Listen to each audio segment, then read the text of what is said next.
Good morning, everyone. Just going to be checking the sound here to see if it's working.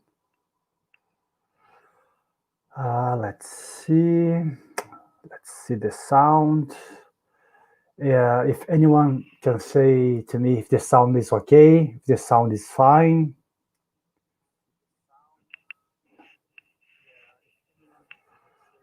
I believe, yeah, I think the sound is good. Let me just check here. Okay.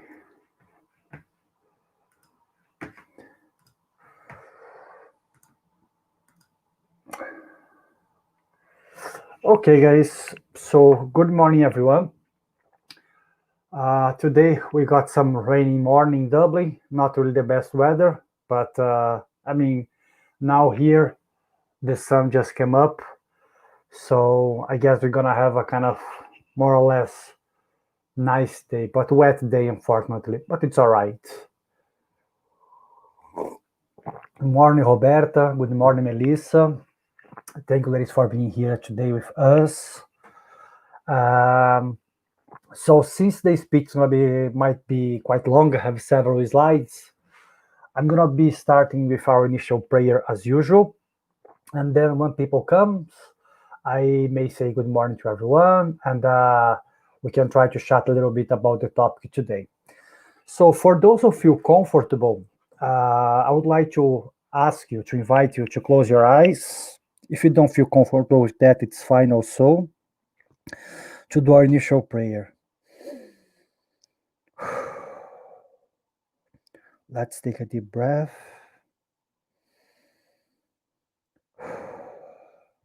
Let's concentrate ourselves here at the present moment. Let's be thankful for the lives we have, for another day, for this opportunity to be here talking about Spiritism. I would like to ask permission and guidance of the mentors of the Spirit Society of Ireland in order to guide this speech, in order to make these ideas fruitful to everyone who is watching here today. May the good teachings of Spiritism, if they cannot flourish yet in our hearts, at least let's give the chance to these beautiful teachings, which brings to us the knowledge of the afterlife, that the life goes on, to be able to stay there like a small seed in our soil, and hoping that at some stage it will flourish like a huge and big and beautiful tree. Thank God for the opportunity, so be it. Okay, so we have here, as you said, Roberta giving good morning to us. We have here Melissa. Good morning, Melissa. We have our friend here, Abu. Good morning, Abu. Samantha, our friend, she's going to Brazil soon. I guess she's going to enjoy a lot the sun there. Why we don't have it here, but it's fine. Patrocinio, good morning, my friend. Since we have Samantha here, guys, first I'd like to say sorry for all the psychologists who are here watching us, because I'm going to bring some topics related to psychology here today. I'm not a psychologist, so please forgive me if I say anything here wrong, okay? We have our great friend here, Camila. So good morning, Camila. We have our Kaká here watching us. Okay, guys, so as I said, the speech might be quite long, so I'm going to start. When people they are coming here, I may say good morning to everyone, okay? So here today, we're gonna be talking about the good fight according to Spiritism. For those who doesn't know, that's a part which we find in the Gospels in a letter which Paul sent to Timothy, okay? So this is a phrase which Paul of Tarsus said, okay? So is the sound good, guys? Yeah, people said the sound is good. Okay. So this phrase here of Paul, as we said, we're gonna find in the gospel. But before we go to the text of Paul, we have to kind of to signalize a few spots, a few points before. That's where I'm going to start to say sorry again to everyone who knows much more about the Nigerian psychology, such as Samantha, because I don't know anything, I haven't studied, but I'm quite a curious person. Okay, we're gonna go here.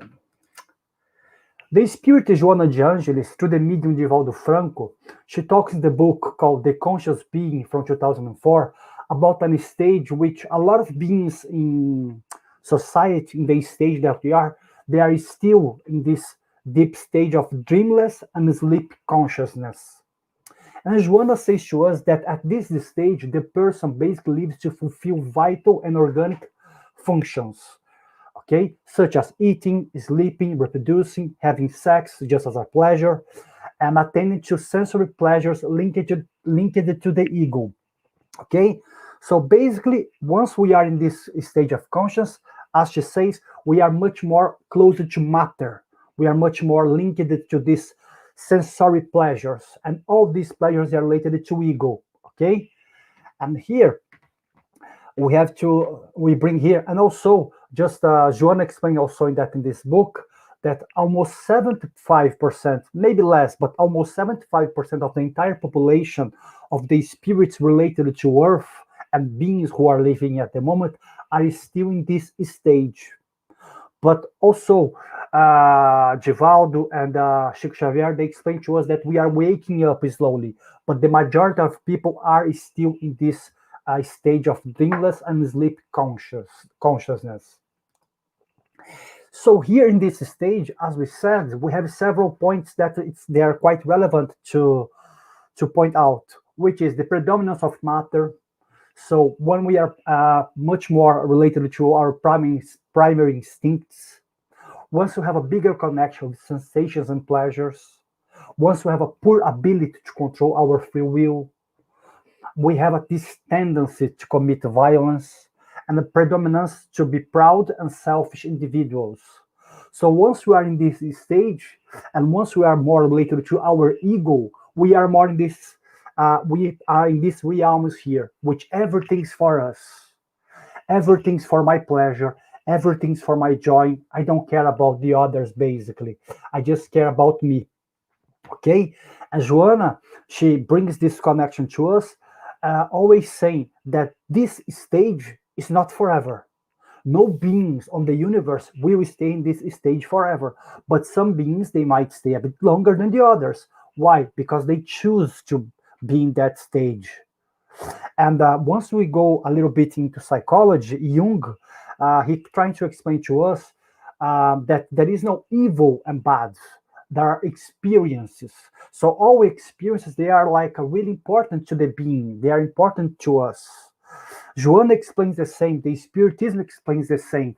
But what Spiritism tries to bring to us is like this. Yes, you can still enjoy all these pleasures. You can still be much more related to matter. You still can be a violent person. It's up to you at the end of the day. But more we stay at this stage, more we suffer. More we're gonna be repeating our experiences. So there is nothing wrong when we stay in this stage. However, we cannot stay forever. Like the Spirit book says to us, that no beings can stop the progress of the evolution. And once we are talking about evolution as a whole, we have to go back and talk to about our evolution also, our self evolution. And this evolution of the being of ourselves, this evolution we cannot stop. We can make that late, as we can make the evolution of society late, but we cannot stop that because we must progress. And here, okay, according to Jung, the ego represents the conscious mind as it compromises the thoughts and memories, emotions in a person is out and thought the sorry guys, the ego represents the conscious mind as it is compromises the thoughts and memories and emotions a person is aware of. The ego is largely responsible for the feelings of identity and continuity. So again, the ego is much more related to what we think we are, to the conscious part of what we are, to this idea of continuity, to existing, because we have this instinct of self-preservation. And that instinct of self-preservation goes back to that list, as we said here. Once we're related only to us, we don't care about the external. We care about us. We are not saying that we should not care about us. We have to care about us because we have to survive. So the key here is not to deal with the ego as some Oriental philosophies they believe. Is much more about how to make the ego works with us, make this ego that we have to be something good for us, learn how to see our shadows, learn how to see that, learn how to really understand that we are in this stage, yes, but we can come over that, we can evolve. So it's a matter of choice in the end of the day.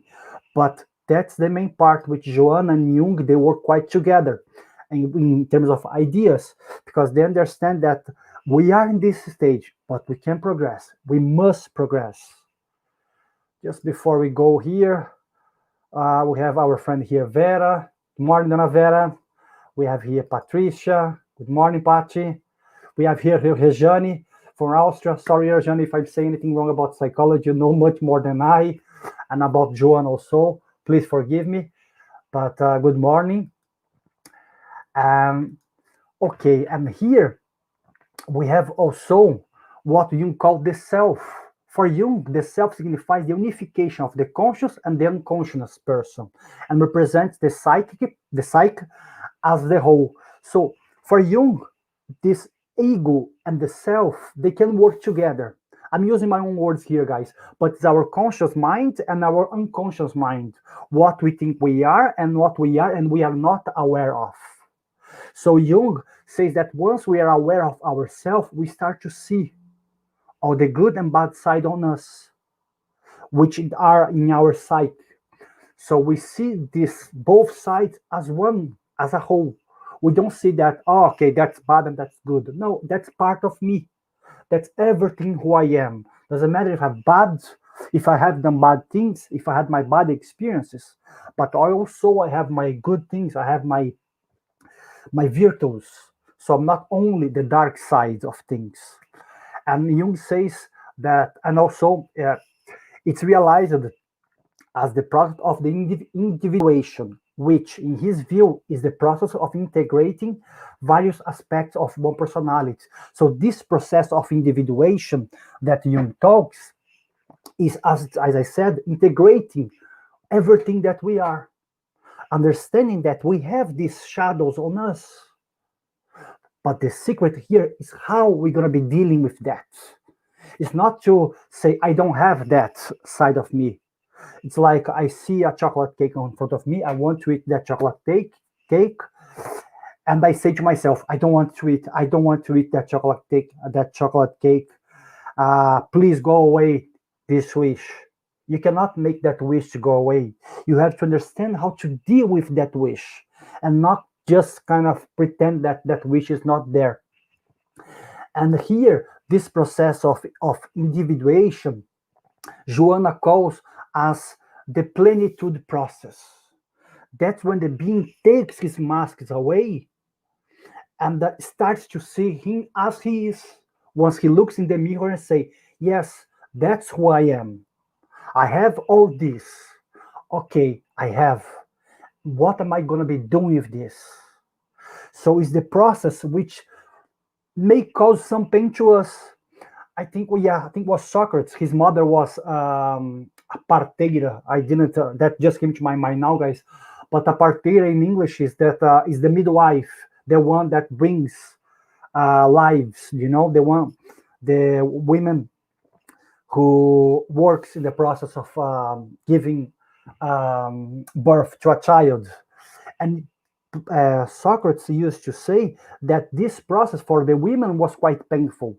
But once she had that baby in her arms, all that pain would be forgotten. She would forget everything and see only the joy. So Joanna and Jung, they talk about the same process, but maybe in a different words, or at least I see as the same process with different words as this process, which may be painful to us, but once we realize that's good for us, and once we start to see the good that bring to us, we start to forget about the pain that we're going to go through. And here we're going to be starting now about the good fights. We're going to be start to talk about Paul. Why I brought the Joanna, why I brought Jung here in the beginning? Because we have to understand that Paul, he wasn't that good Paul that people they talk now in Christianity, that people they talk in Spiritism.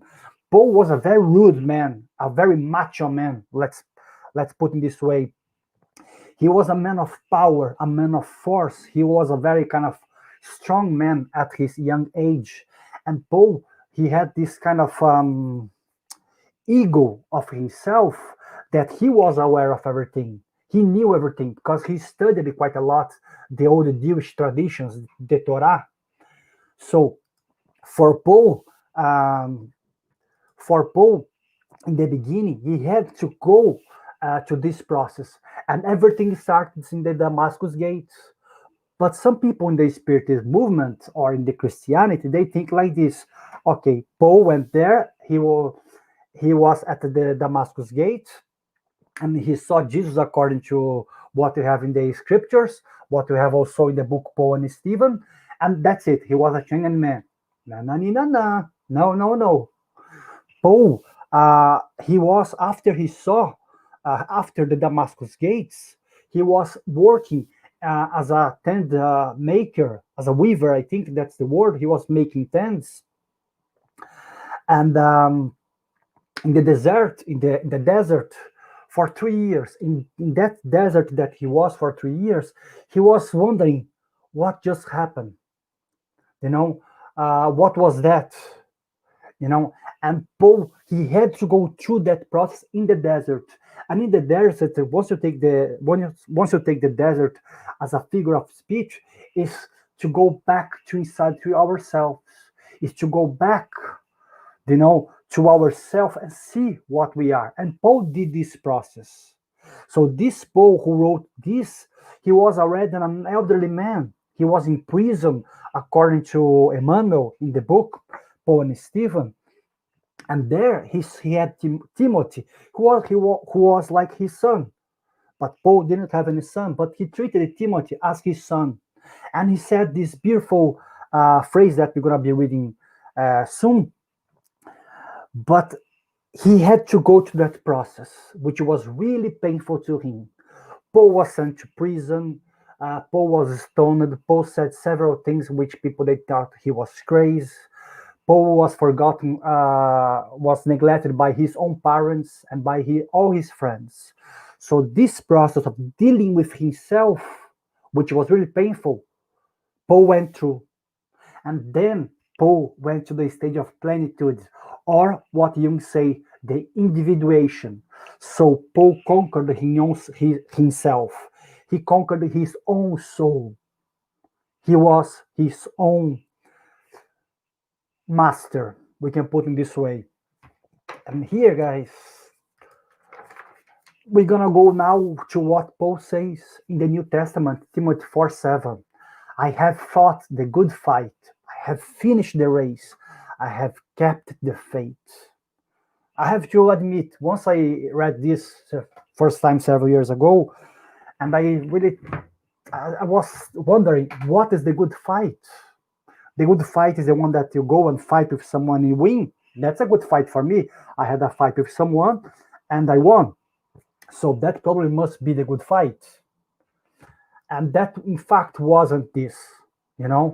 Paul, he had a much deeper vision. He used these words because that were the words of the time that he lived, and that was the vocabulary that he was surrounded.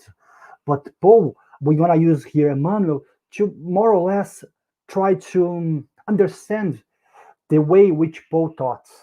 And here we have in this book by the medium Chico Xavier, To the Spirit of Emmanuel, The Words of Eternal Life from 1964, chapter 148. The good fight, where Emmanuel, with all his intelligence, with all his wisdom regarding to the language, he was able to kind of more or less to lapidate the thought of Paul, to bring this beautiful thought that we're going to be reading here. And Emmanuel says to us, in our evolution, there is a combat and a good combat. A combat, we aim at the external enemies. We use weapons, create traps, use dirty ways to defeat our opponents, amid false joys, ignoring that we are squandering ourselves. So here we go back to that stage here that Joanna was talking about. Once we are in this stage here, once you all think about our ego, about ourselves, we don't care about the surrounds. We are in this stage where once we are fighting someone, this combat that we have with our external enemies, that we try to use anyway. Here, Paul was talking about, Emmanuel is talking about weapons, create traps, and using dirty ways. But let's bring that to our daily lives. Let's say at work, we try to go there and we see someone who is growing the company, is slightly than us, and we try to find ways to make that pure to that person to look bad to the company or to our boss. We see that person growing a little bit, and we try to always make his or her life harder in order to not get that promotion. Or, for example, we are in a situation that we know that the person is correct, but it's still we go there and try to find arguments to make ourselves look right and look the correct one in that situation. So, and once we see that person, could be at work or could be at home, could be anywhere, defeated, even if that person perhaps was the correct one, that person was right, maybe that person couldn't explain herself or himself, to try to solve the situation properly. Once we defeat that opponent, that person, we have these false joys because we think, oh, I'm so clever, I'm so smart. Even if I was wrong, I make the other one to look wrong. Even if I was wrong, I was able to get what I wanted. So many people does that. So many people does that, guys. Ignoring that we're squandering, we are destroying ourselves once we do this. We are not destroying the other. We are not damaging the other. Yes, perhaps we are damaging the other. We're gonna be causing some trouble to the other, but the biggest trouble is for us, not to the other. And Emmanuel keeps going. In the good fight, we are willing to fight against ourselves, placing batteries of vigilance in opposition to the inferior feelings and qualities that depress our souls. So once Paul is talking about the good fight, he's talking here about this process of which Jung calls the individuation, the plenitude. In the good fight, we don't care about the external. It doesn't mean the external does not affect us, because it does, of course. We live in this world, so the world affects us, but we care much more about us. We are in a situation, for example, again, let's go back to work, for example, we see our colleague doing a lot, doing much more than us, and we keep looking at that person. No, we look at our work and we find ways, honest and good ways, okay, honest and good ways to improve ourselves. How? Working more, perhaps, studying more, paying more attention to our mistakes, you know, being humble enough to ask opinions to the others. How can I improve in this part here? How can I get better at this task, for example? That's the good fight for Paul. Or let's say in a relationship, you are with someone that person is always rude with you. That person is always, the one who fights and shouts. And instead of fighting back, you hold yourself, take a deep breath, and try, which is not possible to do all the time, guys. Believe me, it's not, you know, but you try at least to don't react, but to act. Divaldo Franco always says this: we must not react, we must act. And what does that mean? When the other comes to you and try to cause you any harm, you're not gonna go back to this aspect here that we have, to this predominance of matter, to these primary instincts that we have, to this tendency of violence that we still have, and go and bang, go and just, you know, say what we believe it's correct. You're gonna take a deep breath. You're gonna calm down yourself, and once you have the chance, you may go and talk to that person, but not once your head is burning. So Emmanuel explains to us that we have to, in order for us to fight against ourselves, of course, we have to know ourselves. That's why Jung in psychology, they always talk about to see our shadows and to acknowledge our shadows, to see that we still have that feelings, we still have that wish to do certain things that we didn't want to do anymore. Like Paul, he said, in, I think, Acts of the Apostles, he says a beautiful phrase, which at least for me is quite powerful. Paul, even 15, 20 years after he was at the Damascus gates, seeing Christ in himself, he says this beautiful and strong phrase: all the good which I wanted to do, I still cannot do it. But all the evil which I don't want to do anymore, I'm still doing.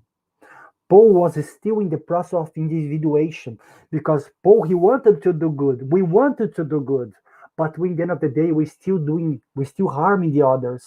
We still doing to the others what's not nice. And once we do, we say, what have I done? We ask ourselves, I don't want to do that anymore. I don't want to be, all weekend doing this or that. I'm not here to judge anyone who does whatever, but you don't want to do that anymore. You want to do something different, but you still can't. You still fail quite a lot, but that's normal. And this is the part is the biggest part of the process of individuation or the plenitude. And here Emmanuel keeps going, and he says the combat leads our hearts to earth's crust, and distressing readjustments process in the law of cause and effect. So this combat that we are talking at the beginning, this fight with the others, and I'm not talking about physical fights, but this anger that we have, this way of only thinking about ourselves and only seeing our ego and only putting our wishes and desires before the others and what is correct and truth. This combat keeps us here around earth. We keep reincarnate, we keep coming, keep coming, keep coming. Why? Because this energy of this combat, using this word here from Emmanuel, that's why I put that in red. This combat is like a glue, it's like it's creates a magnetism on with Earth. So we always want to be attached to this kind of experience. That's why it created to us situations regarding to the law of cause and effect. Why? Because you are still doing what you're supposed not to do. And again, here, Spiritism does not judge anyone. I believe psychology, from what I know, does not judge anyone also. We all see what we do as experiences. But again, according to Joana de Angelis, humanity are in a stage that most of us, even if we are still in this sleeping conscious, we had experiences from before, and we have warnings everywhere from philosophy, from religion, from gurus, whatever, from atheist people, who they don't believe in anything, but they are moral, correct people. We have this warning say to us, hey, don't do that anymore. We see Earth saying to us, if we don't slow down, we may get in trouble.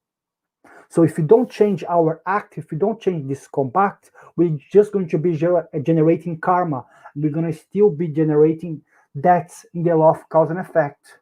So the good fight free us and rise us to higher planes. So here Emmanuel saying to us that once we learn how to do the good fight, how to be, not how to be. Because what we have to understand is like this: once we have these troubles in life, sometimes we can let things go. We can choose our fights. We don't have to fight for everything. We don't have to argue with everyone who does not agree with us. We don't have to express our opinion all the time.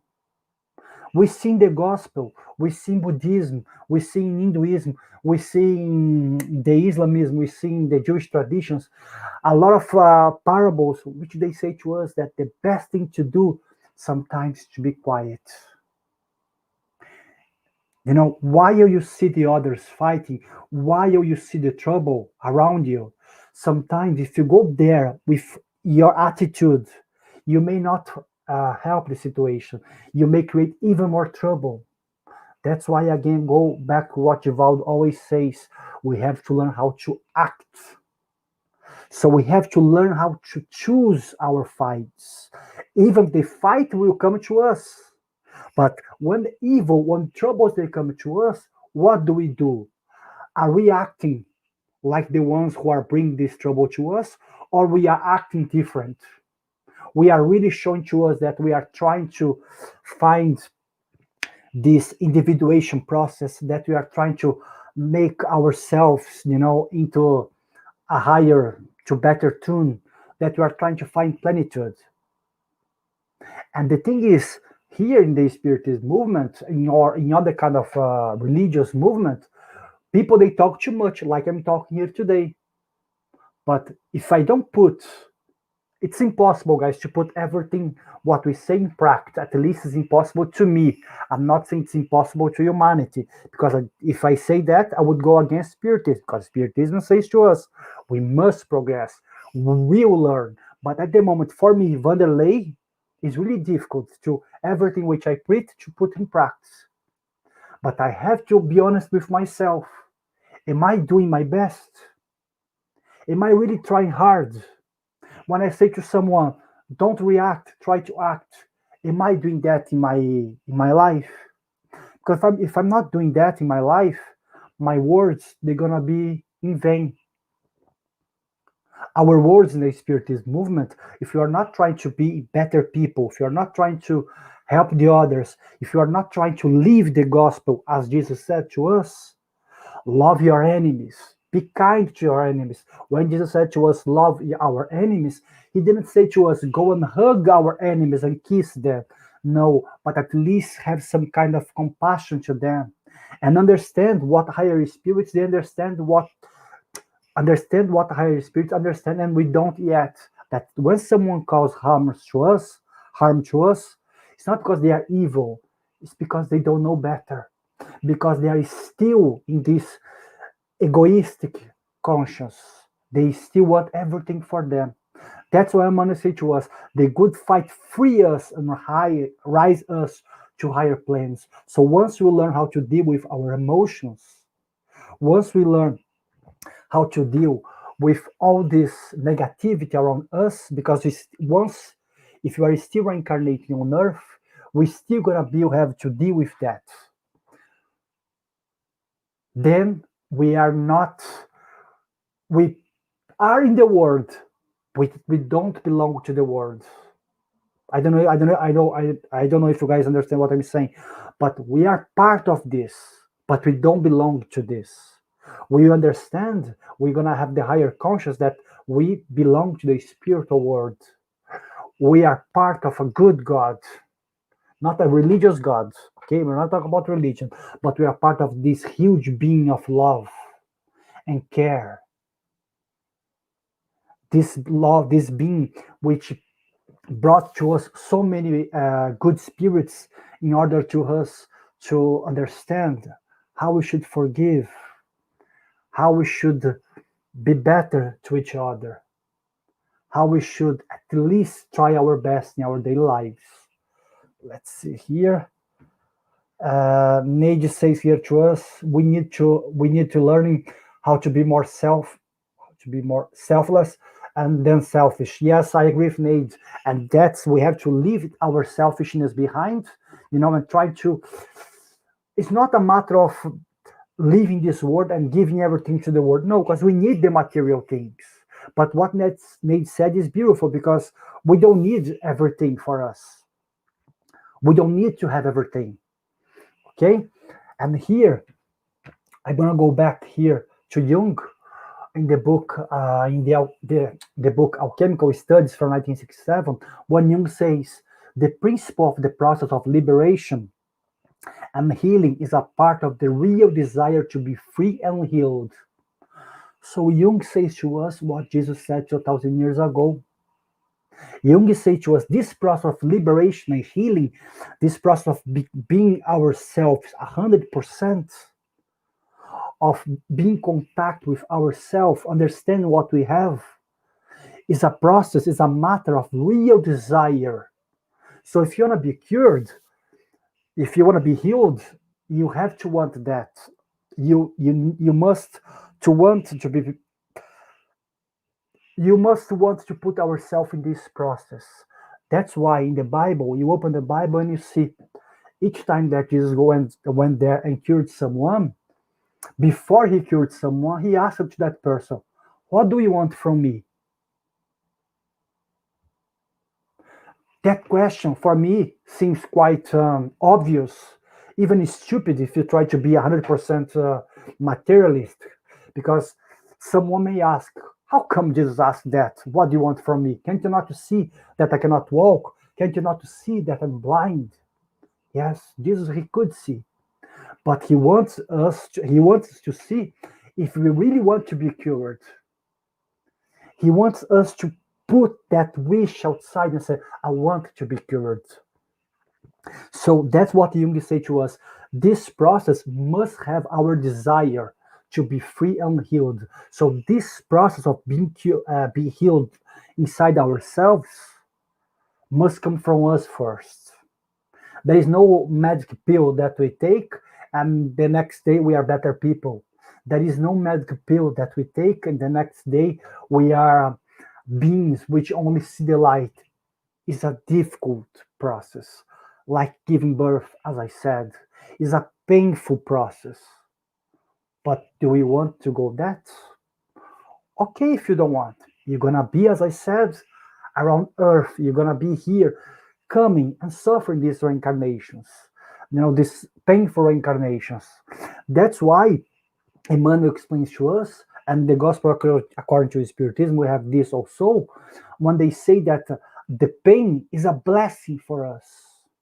Once we are feeling pain, it's like if the word is given to us, the law of action and reaction is given to us, let's say, another parcel that we have to pay. It's like now we are setting our debts. Because before, we used to be the ones who used to punch people. Now we are receiving punishments for life. And Chico Xavier said something quite beautiful also to, I think it was Arnaldo Rocha, an old friend from him, when he said, Naldinho, Arnaldo, you see, now you are receiving punishments from life. But before, you used to be the one that used to cause suffers to the other. So we have to understand that if there is something going on in our life, we have planted that before. It's not a matter, okay, everything's about previous incarnations. No, it's a matter of today. Maybe if I'm eating too much today, I'm not getting fat because I chose to be fat in the previous life. So I'm just giving an example, okay, guys? It's because I'm eating more every day. And this life, not about the previous life. So we must want to have this liberation. And this book, Jung talks about this quite a lot. And Jung keeps going. The greatest demonstration of courage is not to let these discomforts change the course of our lives and lead us astray. We must be in control of our situation. You must be in control of your situation. So Jung says something quite beautiful here, which we can relate with Christianity, with Spiritism, and any other religions, I believe. To most of the religions, not any, but to most of the religions. He says to us that the greatest demonstration of courage, is to take these discomforts that we have and use them as tools to us to change our lives. It's not to let these discomforts to guide us, these troubles to guide us. It's to understand that this discomfort is temporary. But once we go through this pain, if you really keep your faith, like here, Paul said, oops, I have fought the good fight, I have finished the race, I have kept the faith. So he basically saying to us, Jung and Paul now correlating one to each other. Once you deal with, once you learn how to deal with your desires and your feelings, once you learn how to go and masterize the good fight, you keep the faith. And faith here, I'm not talking about religious. Perhaps Paul was talking about the religious, in the religious aspect here. But once you keep yourself intact, you know, once you don't be someone that in the difficult situation you're gonna harm the others just to take advantage of it. Once you keep that face, once you go there and you keep yourself really, what's the word now? Forgot. Once you keep your integrity, you are in the control of situation. That's why Jung say you must be in control of your situation, because we are not in control of the situation of the world. Are we in control of the COVID-19? No, we are not. Are we in control of wars that are happening or happened before in the past? No, we are not. But we must be in control of our situation, of ourselves. That yes, the world is doing, things are happening around the world, things are happening outside of my reach of control in various situations. But how can I act, how can I be good, how can I be integral, how can I still act with integrity in my daily lives? That's why Jung says to us, we must be in control of our situation. And that's the idea which I'm trying to bring here. You want to see, for us to see the stars as we see in this picture here, we must have, in terms of photography, it's a quite difficult task because we have to take a long exposure picture. But if you had a glass, or if your eyes were so powerful, maybe we could see the stars that we have, this amount of stars in the night sky. But in order to us to improve our vision, we must improve ourselves. And here I'm using this picture as a metaphor that if you want to see the world as the world is, you have to open yourself. You have to fight the good fight with yourself. You have to be in control of your situation. Paul had his own journey. I have my journey. You guys have your own journey. We all have our different journeys. But one thing which all our journeys have in common is this, that we're gonna have to go through what hurts us. We're gonna have to go through what is difficult to us. We're gonna have to go through to leave our old beliefs behind. We're gonna have to be able to see the sky in a different way. We're gonna have to improve our perceptions to the world. And the Spiritism, and I believe most of the religions, give to us so many good ways in order to do this, to achieve this. But as I said several times, and people may say, you are repeating yourself. Yes, I'm repeating myself. Maybe in that way, you guys can memorize this. Maybe in that way, I can memorize this. I'm repeating myself saying what? That you want something better for your life. You want to live in a world full of peace, love, and joy. You want to have good friends. You want to have good people around you. You want to have a good job. You want to be appreciated at your work. You want to find a love. Maybe you want to have a family. But from everything which I said here, what are you doing? Are you doing your part? Don't say to me if you are doing or not. I cannot say to you if I'm doing my part or not. We only can say that to ourselves. That's why the pillow is our best friend and our best psychologist, I believe. Because once we put our head there, once we go to sleep, we cannot lie to anyone. You can lie, I mean, sorry, we can lie to everyone, but we cannot lie to ourselves. We cannot lie to the pillow. So I'm bringing this speech here, guys, in order for us to reflect on what we are doing and how we can be like Paul, how we can learn how to deal with our troubles, how we can learn how to deal with difficult situations in the best way possible, and how we can leave our animality, our animal instincts, our predominance of matter, sorry guys, behind, and how we can be more, how we can achieve this plenitude state which Joanna de Angelis talks, or Jesus talks several times in the Bible.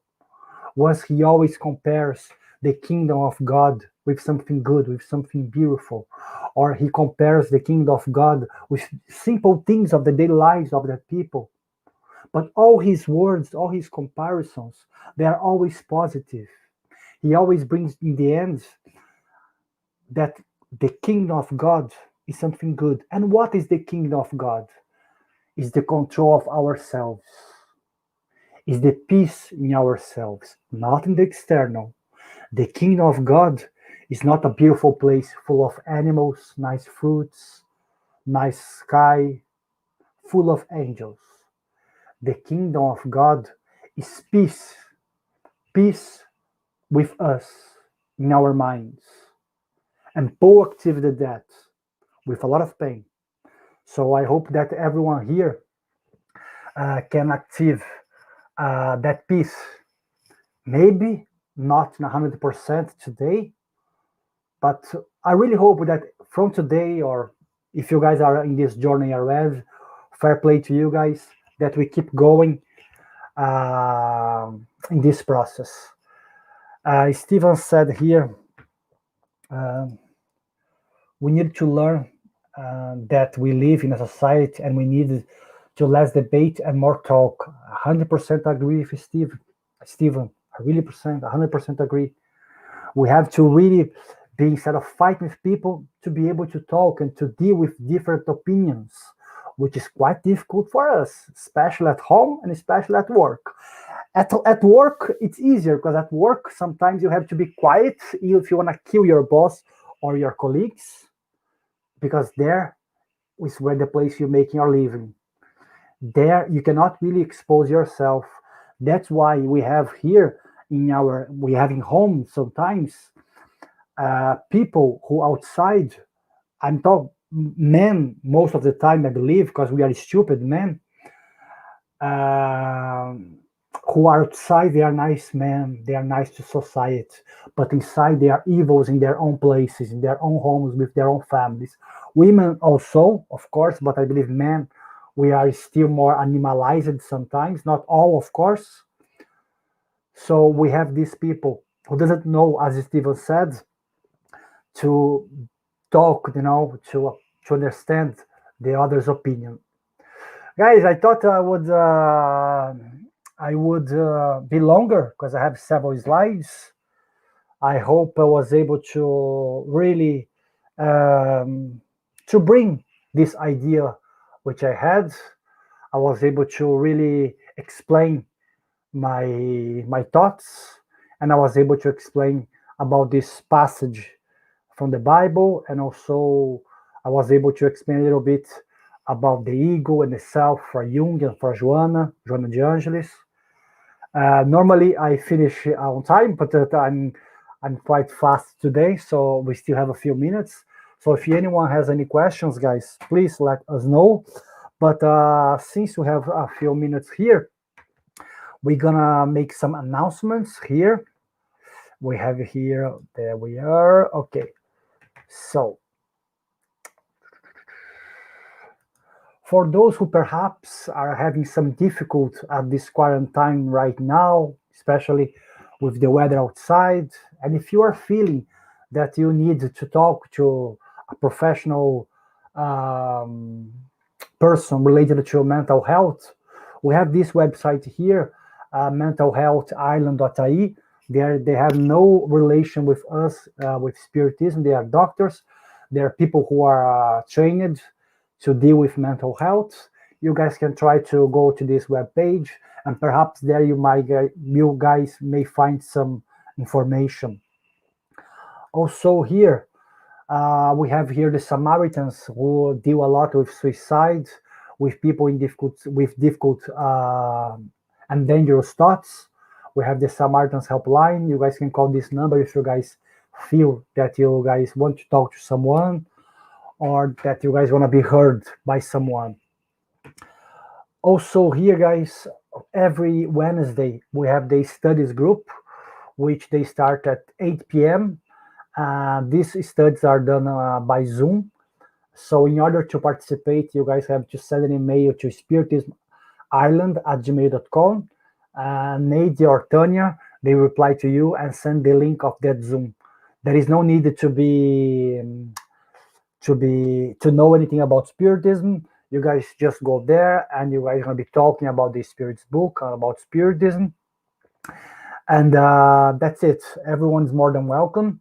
And also, guys, we have our lives, which they always happen every Tuesday and Thursday at 7:15 here.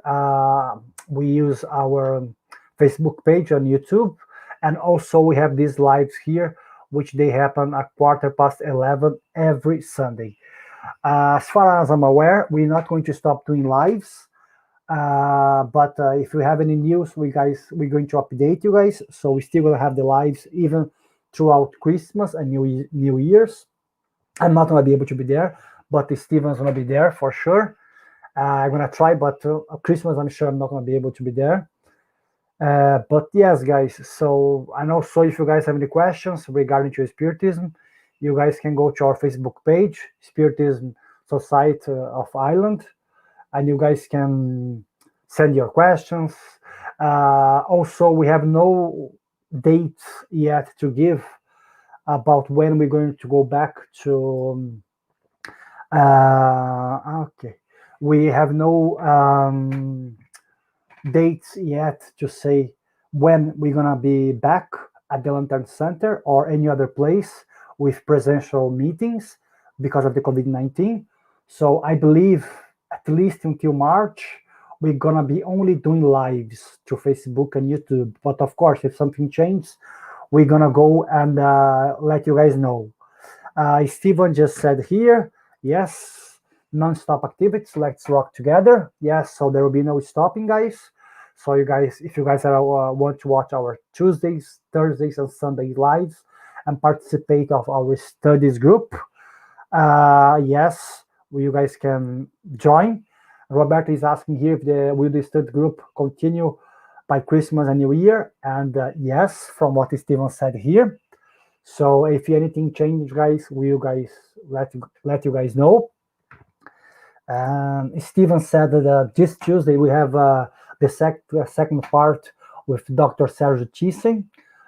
He's from Brazil. He's our friend and guest. So we're gonna have the second part with him. Okay, guys. I'd say that's it. We are done for today. Let me have my tea.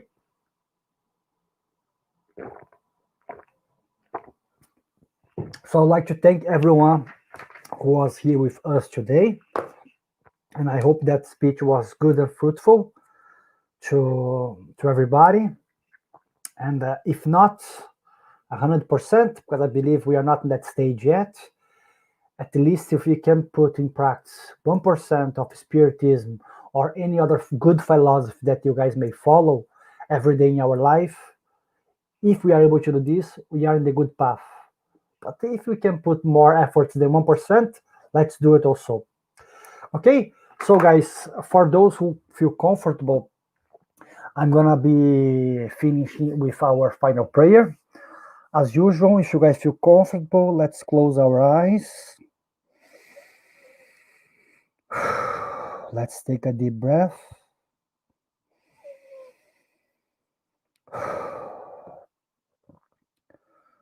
We would like to thank God and the good spirits who have been supporting the Spirit Society of Ireland for over 10 years in Ireland.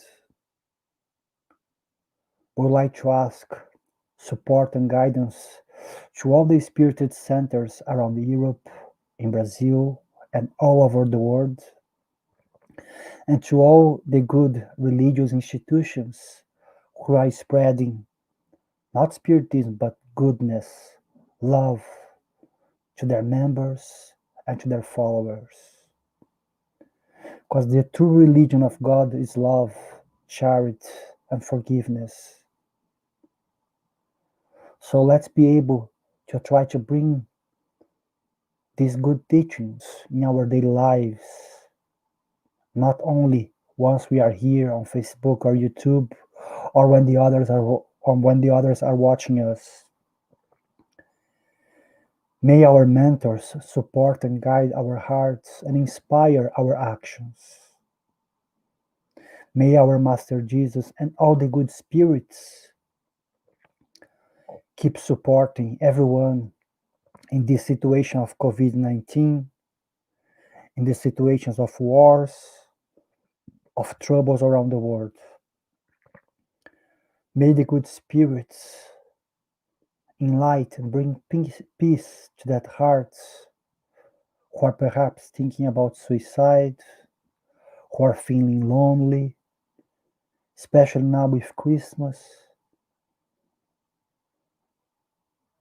May the spirit of Christmas, the spirit of our Master Jesus, be able to reach our hearts, not only to celebrate, but in order to make someone else's life better, in order that we can help, we can assist whenever our life asks us. I wish that everyone have a lovely Sunday. Thank God, and so be it. Thank you, Patricia, Roberta. Thank you, Kaka. Thank you, Steven. Thank you, everyone. Glad you guys like it. So, guys, Jason is here with us. Thank you, Jason. I'm glad you are here with us. Long time we don't see. We hope that COVID will end soon and we're going to be there. Samantha. Thank you, Samantha, also. I'm glad you like it. Camila and everyone, guys. So let's enjoy, guys, Sunday. I have to do a lot of work on my computer. For those who's going to do something outside, enjoy, but please take the precautions regarding to COVID-19. And that's it. Juliana, thanks, Ju. Okay, guys, we're going to end here. Have a lovely Sunday. Take care. Thanks for everyone to be here. Bye-bye. Thank you. Guys, sorry, I forgot one thing. By the way, our friend Nade, where is Nade? Let me show here. Nade. That's. Please forget about the comment, but that's Nade. She created a really nice video for us that we're going to be posting in our Facebook page. I was going to put here, but I'm not really good at sharing video and sound with StreamYard. So I'm going to be posting our video saying Happy Christmas to everyone in our Facebook page. Okay, guys? So thanks, Patricia. So, guys, thanks very much, guys. See you. Take care. Bye.